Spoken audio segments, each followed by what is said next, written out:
Israel is at war. The government has invoked the relevant act and declared that the nation is now in a state of war. Israel is at war with Gaza, which is where Hamas is based, and it also may be at war with Hezbollah, which is based out of southern Lebanon. So the current situation is that there's been a large number of casualties in Israel, maybe 650, maybe 700 people dead thus far, including many soldiers. A large number of Israelis have been taken hostage by Hamas, including civilians, including men, women, children, including IDF personnel, armed forces personnel, and at least one high-ranking general or armed or military officer of Israel has been taken hostage by Hamas. Bad situation.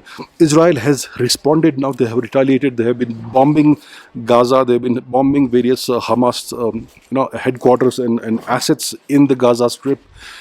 They have been bombing places where supposed tunnels could lie, which could allow Hamas fighters to make ingress into Israel. So they have been bombing this intensively, this region, and they apparently have offered a ceasefire to Hamas, that we'll stop bombing, let's do a ceasefire, in exchange for Hamas returning some of these hostages to Israel, and Hamas has refused.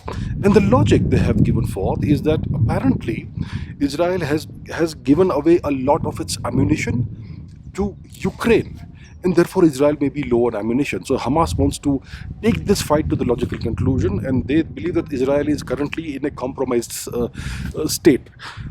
That's interesting, and it also seems that some of this ammunition, some of this weaponry that Israel has donated to Ukraine may have found its way into the hands of Hamas.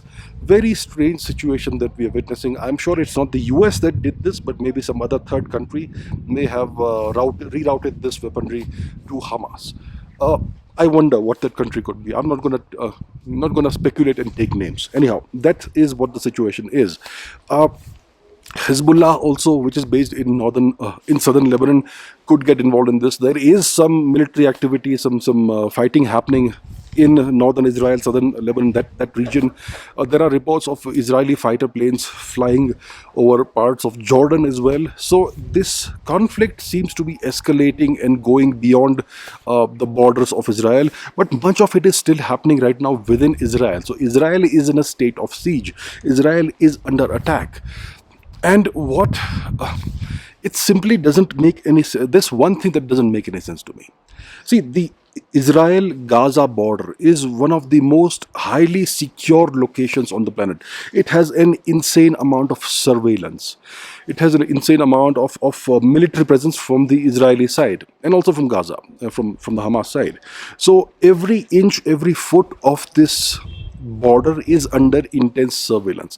Now, how is it possible that a bunch of ragtag Hamas fighters were able to cut through the fences and all that and just walk into Israel? Does it make any sense? It doesn't make sense to me. It doesn't compute. So I don't know what's happened. And then they had these hang gliders, motorized hang gliders or whatever those things were, on which they came two at a time, and they just flew into Israel, and they flew into this place where some musical concert was happening, and they apparently killed lots of people. How do you just fly into Israel? Does Israel not have any aerial surveillance? Are you blind? Can't you see these people flying in? It doesn't make sense. And then the Hamas fired 2,000 or so missiles, maybe 5,000. I don't know what the number is. They fired lots of missiles into Israel. Israel has one of the best anti-missile defense systems in the world, the Iron Dome. What happened to Iron Dome? So did all of these systems fail at the same time?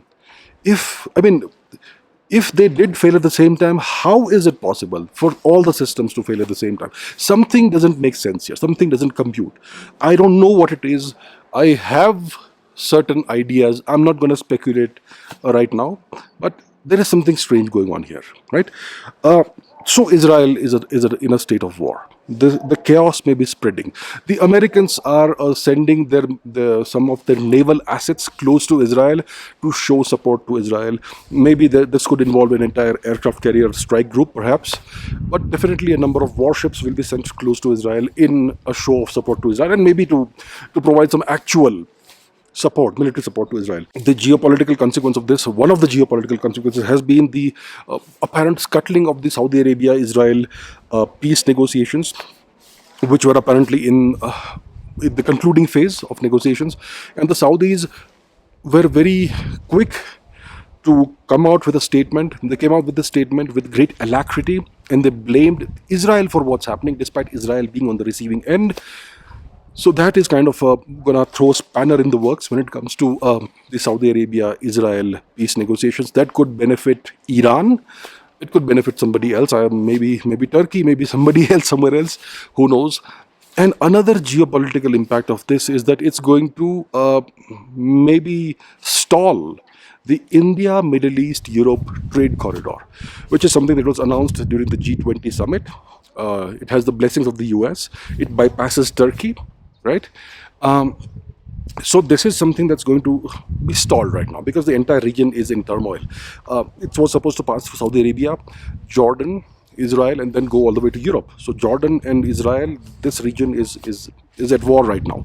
So you can't do anything. And the Saudis, they had said when this was announced that they wanted the work to begin within 30 days of the announcement. So this was supposed to hit the ground running, but it's not going to happen now, not anytime soon. So this crisis that's happening in the Middle East, it's going to have far-reaching impacts. It's going to impact nations as far away as India. India is not really far away from the Middle East, but you get the point. So it's a very critical region, a very important region geopolitically, geographically, and it's going to have a large impact. So it looks like the situation may escalate. Israel is in a state of siege. Typically, they fight outside their territory, right?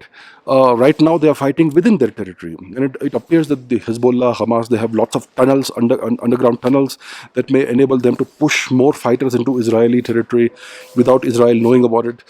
There are even reports that are not confirmed that there could be Hamas fighters as in the heart of Israel, in Tel Aviv, apparently. I'm not sure if it's true, but I'm seeing reports on social media that may be pointing in that direction. So right now the situation is very fluid. We may be in the beginning stages of a war over here, right? So that's the situation right now. Just a brief update for you all, and I will get back to you about this when I gain some more insights about what's happening. So thank you for watching, and I will see you in the next video.